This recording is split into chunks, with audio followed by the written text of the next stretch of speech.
You're listening to Simply Put, a podcast from FHN Financial. Filling in for Will Compernol, I'm your host, Mark Streiber, economic analyst at FHN Financial. The dollar has weakened significantly since President Trump's tariffs were first announced. Tariffs, and Trump's constant beratement of the Federal Reserve, and specifically Chair Powell, have caused markets to fear the end of the dollar's role as the global reserve currency. On today's episode, we talk with Benn Steil, Senior Fellow and Director of International Economics at the Council of Foreign Relations. Stay tuned.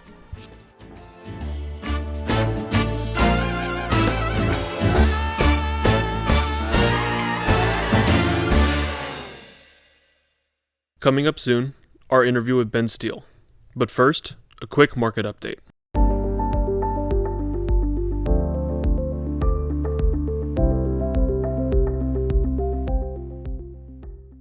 Despite the market's continued pessimism surrounding tariffs, economic data in April have been stronger than expectations, but are far from indicating economic strength. The April jobs report on May 2nd showed 177,000 jobs added in the month, beating estimates for an increase of 138,000. The unemployment rate was unchanged at 4.2%, and average hourly earnings fell to 3.8%. The April ISM Manufacturing Index fell just 0.3 to 48.7, well above estimates of 47.9, while the Services Index rose to 51.6. The U.S. and China entered a temporary trade agreement after Treasury Secretary Scott Bessent met with Chinese officials in Geneva last weekend. The agreement lowers tariffs between the two nations for the next 90 days as they continue to hash out a long-term deal. The temporary deal lowers tariffs on Chinese goods entering the United States from 145% to 30%, and lowers tariffs on United States goods entering China from 125% to 10%. The trade deal boosted equity markets, which have now completely reversed the April 2nd tariff losses and are positive on the year.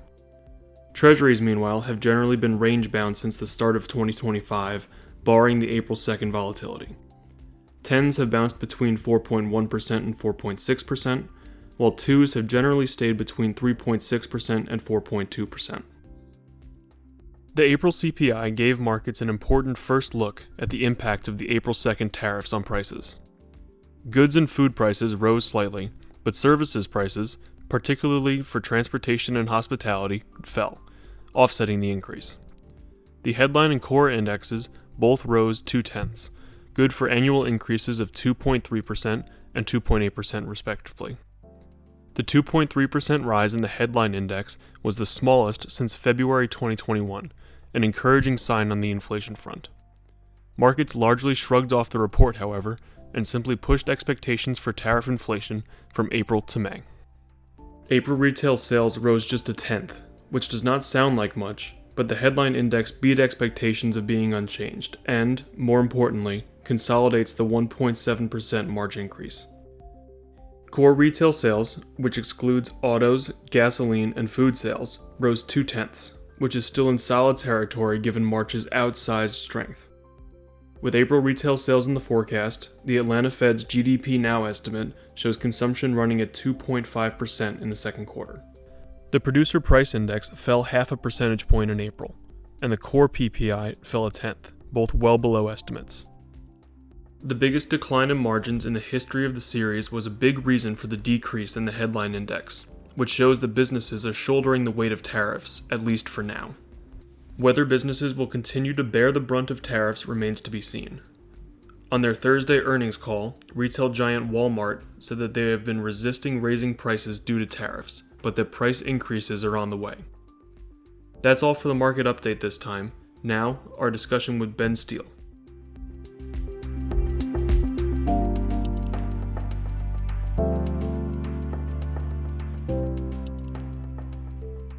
Our guest today is Benn Steil, Senior Fellow and Director of International Economics at the Council on Foreign Relations. Ben, thanks for coming on the podcast. Thank you for having me.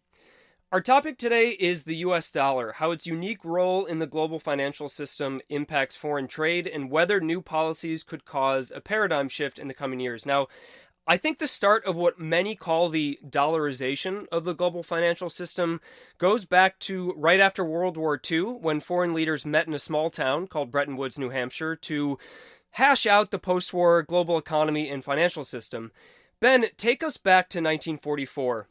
What are the circumstances that led to that Bretton Woods meeting, and how does the dollar emerge as the de facto global currency? And I know you've written a book on this, so try your best to boil it down to just the main points. I know it's a very open-ended question.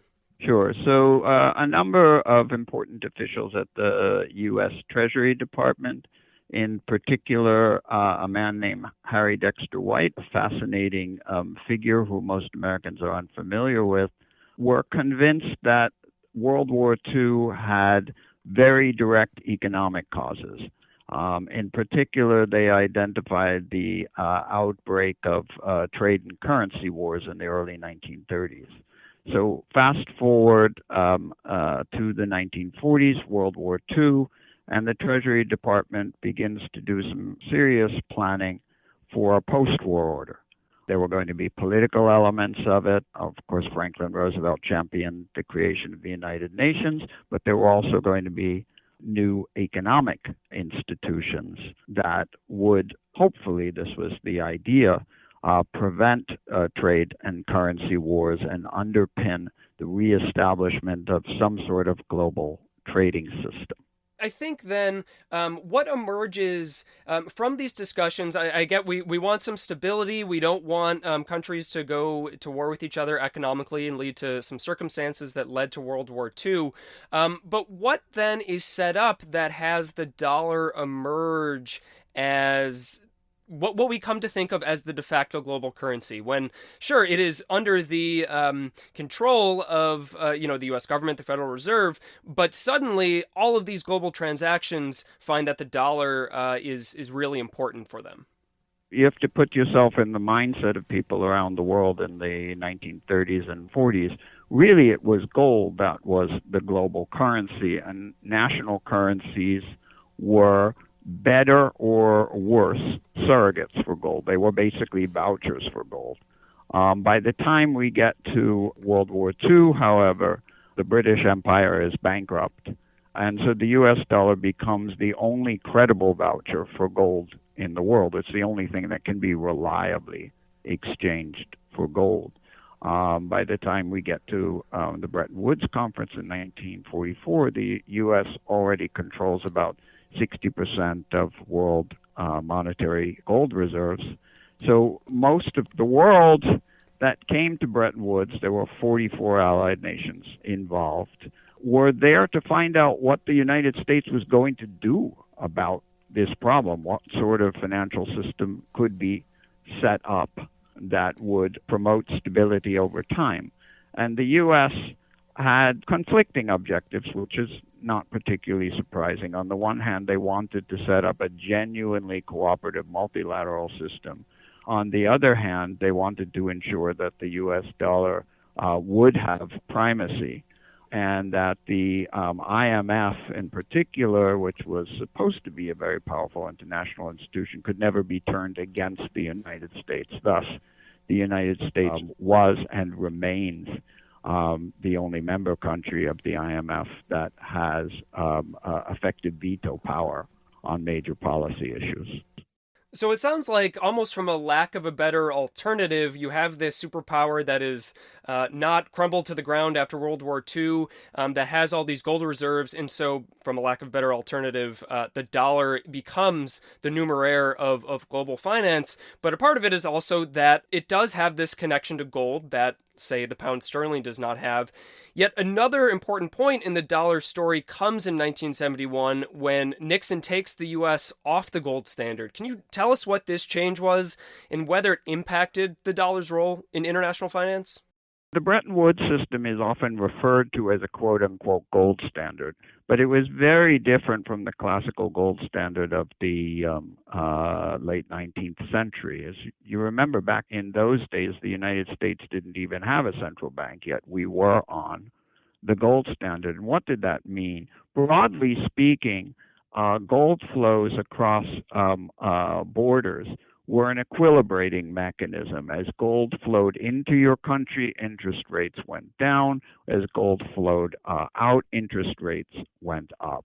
The United States in the 1940s did not want to replicate that system. They wanted to have a system in which the United States would have complete discretion in the operation of its monetary policy. That is, there would be no mechanism by which gold flows could actually trigger interest rates going up or down. So the United States simply made a promise that it would always exchange dollars for gold at a rate of $35 per ounce.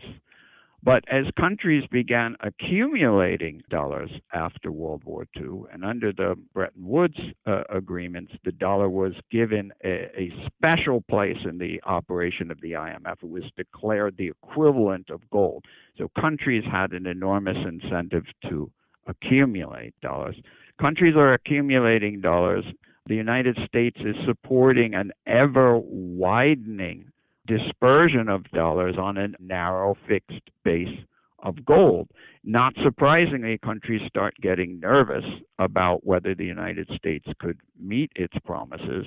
Particularly in the 1960s, you had countries like France demanding their gold back, and in some cases taking their gold back. By the time we get to 1971 and President Nixon closing the gold window, we effectively had to do that, because had we not, well, we would have lost all our gold reserves.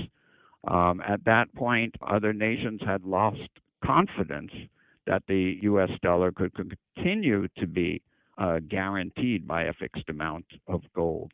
That was very unusual circumstance in monetary history, that the foundation of the global monetary system is a fiat currency, unlinked to anything viewed internationally as having inherent value, like gold, like silver, or another precious commodity. Fast forward to today, where the dollar is considered the global currency. It's not tied to gold. It derives its value from just the idea that I want dollars because I know that everyone else will take them as currency and find value in it. And so we'll get a bit into those network effects later. But help us put this dollar dominance today into some context. What percentage of global transactions happen in dollars? And what about central bank reserves? Are they still hoarding gold, or are they hoarding dollars? About half of world trade is denominated in U.S. dollars, but about 90% of foreign exchange transactions involve the U.S. dollar on one side. And roughly 59% global reserves are held in U.S. dollars. It's not an accident that the global reserve figure is similar to the percentage of international trade denominated in dollars. If you trade with dollars, you have an incentive to hold dollars. If you hold dollars, you have an incentive to participate in trade with dollars. So the two things go together. Has there ever been any real rival to the dollar in the post-war period? I know when you talked about Bretton Woods, it was 44 ally countries. So what about the Soviet ruble when the Soviet Union was around? People talked about the ruble as a potential rival for the dollar someday. Those were people who were bullish on the long-term performance of the Soviet economy, but it was an inconvertible currency and played no role internationally. So let's talk then about network effects. Ever since the euro came to be, there have been discussions that the eurozone could be a rival to the dollar, or the Chinese currency could be a rival. But there are network effects, which is that, let's say, two people across the world who have no interaction with the United States whatsoever, they might exchange dollars because they are pretty sure that someone else will want those dollars or accept them as currency. So I don't really have much use for Danish kroner, not because it, has no purchasing power in Denmark. It's just that the dollar is very useful for the Americans that I transact with here. But also, I have a lot of faith that whoever is around the world that I want to exchange with is going to take that dollar as currency. And so that network effect almost seems to reinforce the dollar's role. And so even if the euro or the renminbi or, I don't know, pound sterling came to be seen as having better characteristics than the dollar, well, those network effects are still here, and so it's really difficult for something to replace the dollar. Right. I would add to your network effects that people around the world know, or they believe, that they can always use dollars to buy assets in the United States, that the rule of law will ensure their property rights. And if they're not sure exactly what sort of physical asset they might want to hold, for example, real estate, they could hold financial assets. As you know, U.S. Treasury debt is considered globally to be, quote unquote, a risk free asset. The Eurozone doesn't have all of the characteristics that the dollar has that make it an attractive universal currency. First of all, there is no unified Eurozone treasury market. You basically have German bonds stepping in for the role of a Eurozone sovereign debt mechanism. So you don't have the sort of deep risk-free sovereign debt market in Europe that you have in the United States. Furthermore, the Europeans really don't want to run the persistent current account deficits that the United States runs in order to supply the world with the currency that it wants. There's really no aspiration within Europe to play the role that the US dollar currently plays. Now, I think what also helps that demand for treasuries in the dollar is what you said, that risk free idea that our legal system is going to protect this asset. People can count on being paid back, and then the liquidity of it. And so this leads to some sustained demand for dollars and treasuries because people can always count on it compared to rival sovereign debt or currencies. And this has led to what has been called the exorbitant privilege. So the US can borrow at lower rates because its currency and debt are seen as exceptionally attractive in the global financial system. Do we have any idea of the magnitude of these impacts? I mean, I know that people throw the exorbitant privilege around, but how much is it really impacting US sovereign borrowing or our current account deficit? If you look at our debt to GDP ratio and a gross debt to GDP ratio, it's about 120% now. That's right up there with the highest levels you see among developed countries in the world.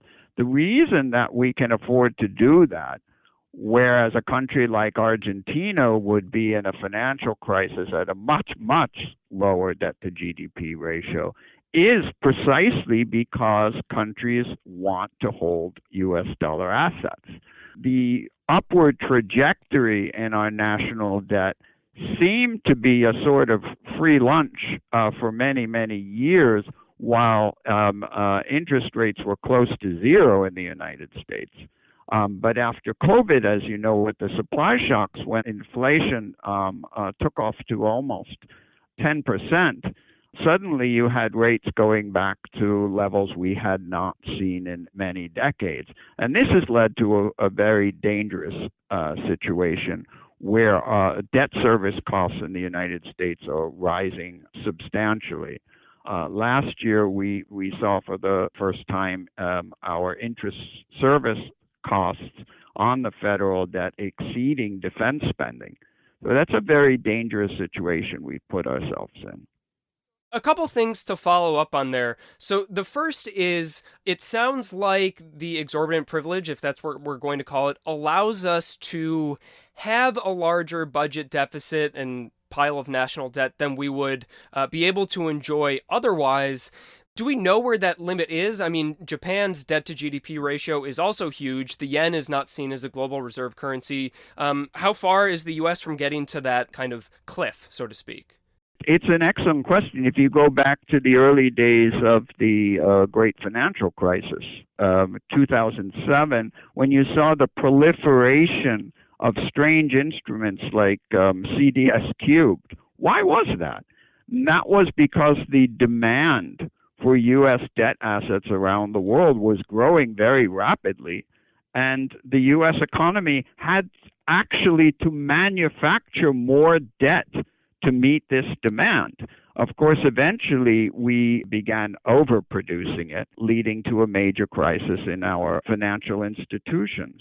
So there's always a risk in proliferating the issuance of debt, particularly in an environment where interest rates are high and rising. The second follow up I have, as you can tell, when there is this demand for dollars because of all the exceptional characteristics that we've talked about, that means that the currency appreciates against all others across the world. And so the benefit of a strong currency is that imports are cheap and it's easier to attract capital flows. A weak currency means exports are more competitive, but it's harder to attract capital. And I think there are some people in the current presidential administration who feel like this has been a bad deal for a certain subset of the American population because the cheap imports or those who are investing and getting these cheaper borrowing rates, they're benefiting. But if you're in an export-led industry like manufacturing in the Midwest, well, it doesn't work out that well for you. President Trump seems to want both a strong dollar and competitive exports. What do you think his policies are aiming to do? Is it possible to strike that balance, or are they just necessary counterparts to each other? No, there are extreme contradictions in the administration's policies. You're exactly right.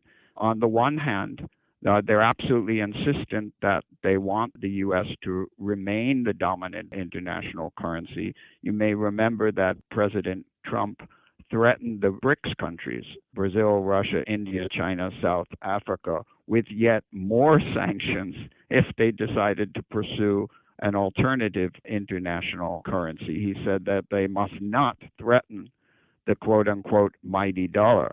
On the other hand, he wants a weaker dollar in order to support manufacturing exports. You can't have it both ways. If you want the U.S. dollar to be dominant internationally and to denominate international trade, then that boosts the demand for dollars and therefore the price of dollars. To the extent that President Trump pursues policies aimed directly at reducing our trade deficit, that will reduce demand for dollars to use in international trade and will, all else being equal, push up interest rates in this country because there's less demand for our currency. Another unusual thing that we've seen since the April 2nd tariff announcements is that the dollar has weakened. Even though tariffs tend to strengthen a domestic currency, can you explain those dynamics? Why do tariffs usually strengthen a currency?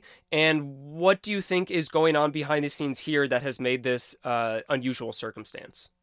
Tariffs usually strengthen the dollar because they reduce the demand for foreign currency. That would be what would normally happen. In this particular case, the market reaction was extremely anomalous by historical standards.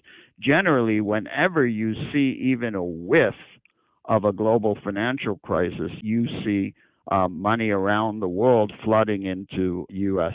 assets.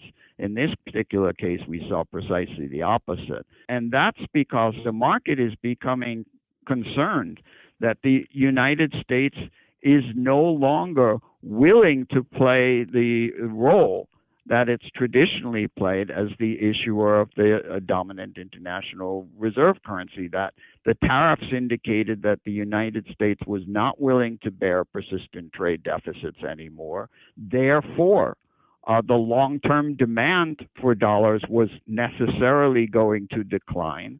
And when the markets make that judgment, what do? They sell now.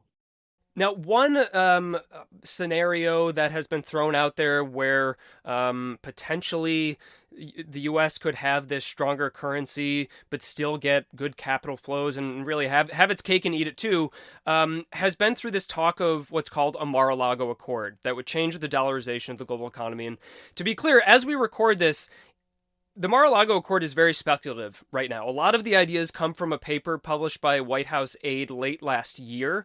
I'll say that President Trump has been critical of trade deficits since at least the 1980s, so we don't really know whether he would take the ideas from this paper and try to act upon them. Nonetheless, the ideas in it have received a lot of attention, and I think it's important to consider them. So what do you see as its main goals? What is the crux of the Mar-a-Lago Accord?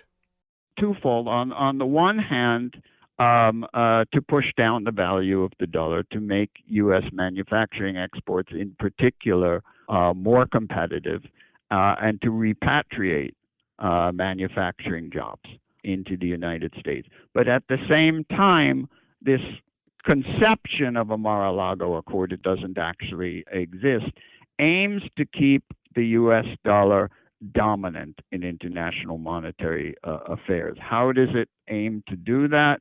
Well, one mechanism would be to encourage countries not to hold short-term U.S. debt, but longer-term U.S. debt, maybe even 50 to 100 years at fixed low rates. The idea is that if countries would make that sort of long-term commitment, we could have our cake and eat it too. That is, the dollar would trade at a lower level, but countries would still have the incentive to hold dollar-denominated assets and trade in U.S. dollars.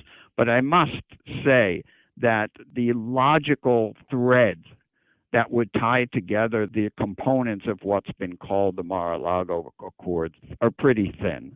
There's really no solid economic basis to believe that something like that could really hold. It's more likely to undermine confidence in the international role of the dollar, push interest rates up rather than down. When you say encourage foreign governments to do this so we can have our cake and eat it too, it seems a little bit hard to believe that countries would just accept these circumstances that are great for the U.S. in every way and worse for their country in every way. So could there be any sort of, strong arming to make sure that these allies reorder the financial system the way we want in order for, let's say, I think, defense? The logic behind this is that we've been providing the world with free security goods over the years, and it's time for them to start paying for it. So if they want the United States to continue to guarantee sovereign borders around the world, they'll need to pay for that protection. And one way that they could do that, it is argued, is by investing in this ultra long-term U.S. debt at low interest rates. So that would be the logic there, that we're actually, for the first time, pricing the security services that we provide to the world. And for the first time, we would be compensated for those security services. I just want to understand that hypothetical. So if foreign governments or central banks hold those ultra-long treasuries that have low interest rates, I think maybe even one idea out there is to not have coupons. Is that a liquid asset? Is it tradable? Why would banks, central banks and foreign governments even want it if it's kind of under some pretty unfavorable terms? They probably wouldn't. You've hit the nail on the head. Again, this was a proposal that is bubbled up through the administration. It's not countries abroad coming to the United States and saying, hey, we've got a great idea to maintain the benefits of the international financial systems and eliminate some of the costs. This is a purely domestic proposal. The United States hope the world will sign on the basis that it will recognize that the services that the United States provides to the world in terms of managing the efficient functioning of the global financial system, and again, providing necessary international security services, that those things will now be explicitly recognized in the way that countries accumulate U.S. debt, the prices at which they do so, and the way that they transact with others. I want to end with your best prescription for fixing some of the distortions that come from the dollarization of the economy. I know we talked about some of the trade-offs, and I do have to say there could be something about the dollar's role in global finance that does encourage our large fiscal deficits and does hurt certain sectors. What do you think is maybe an alternative where global finance is in better balance in the U.S.? It doesn't have to suffer from these trade-offs from the distortions of the dollar. Does someone need to be the global currency, or could there be a better way to rebalance things? Well, going back to the beginning of our discussion in Bretton Woods, as you're probably aware, the head of the British delegation at Bretton Woods, John Maynard Keynes, made the proposal for the creation of an international currency, a supranational currency, which he was going to call Bancor, which he hoped would supplant the international role of the U.S. dollar. As you can imagine, the U.S. Treasury was none too positive towards that suggestion, and we're unlikely to be positive towards such a suggestion today. But I do think there are sensible reforms that we could undertake that would help us to some extent to reduce our persistent trade deficits without doing damage to our long-term financial interests. I made a proposal recently, for example, in foreign affairs to reform American taxation of portfolio investment in the United States. Under an anomaly in the tax code, Chinese government entities invested in financial assets in the United States pay no withholding tax whatsoever. If you bought an IBM bond, you would pay about 37% tax on the interest, whereas Chinese sovereign wealth fund, CIC, would pay nothing.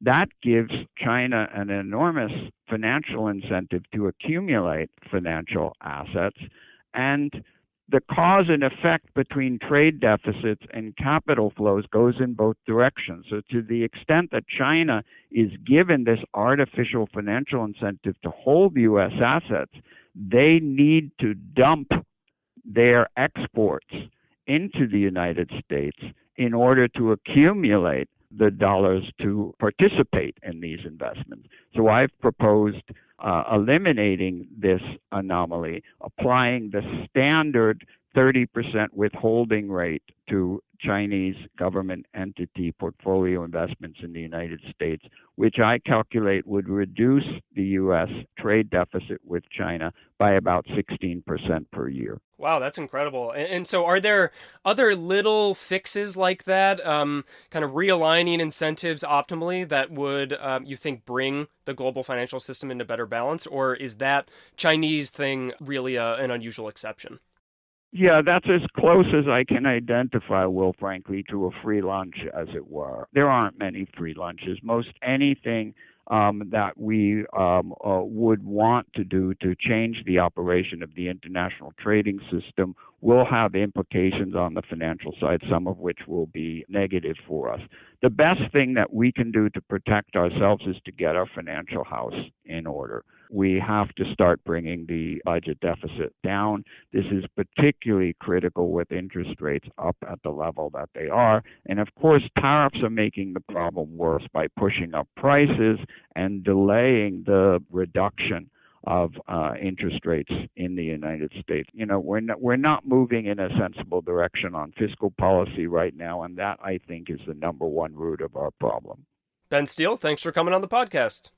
Thanks for having me.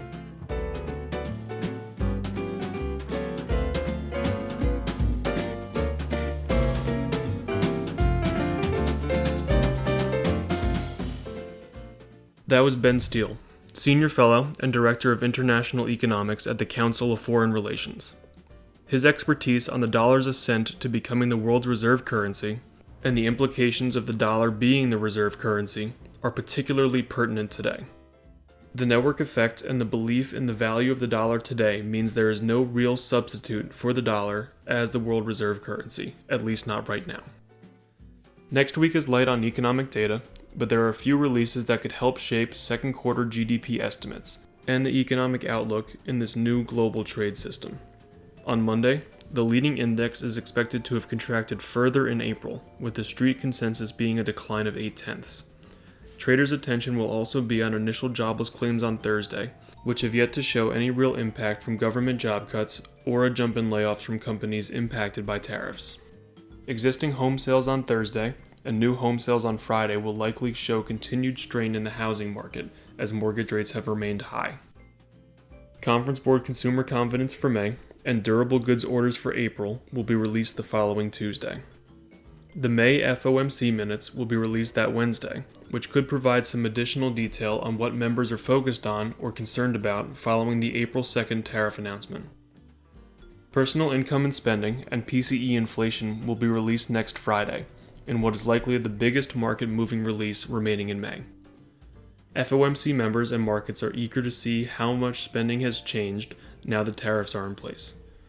The CPI index released this week shows a shift in consumer spending away from services and an increase in prices for food and goods. That narrative is likely to be confirmed in April's personal spending and PCE inflation report. That's all for today's episode. Thanks again for listening. I'm Mark Streiber, economic analyst with FHN Financial. This episode was edited by Bill Stanfield. Don't forget to like and subscribe to Simply Put wherever you get your podcasts. Email simplyput@fhnfinancial.com with any questions or comments.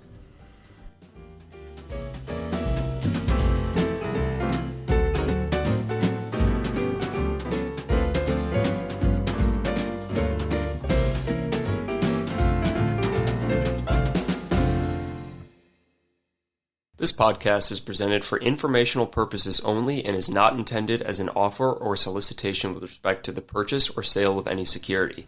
Views expressed herein accurately reflect the speaker's personal views about the data, news, trends, events, etc. discussed herein or any subject securities or issuers. No part of their compensation was, is, or will be, directly or indirectly, related to any specific recommendations or views expressed. FHN Financial, through First Horizon Bank or its affiliates, offers investment products and services. Investment products are not FDIC insured, have no bank guarantee, and may lose value.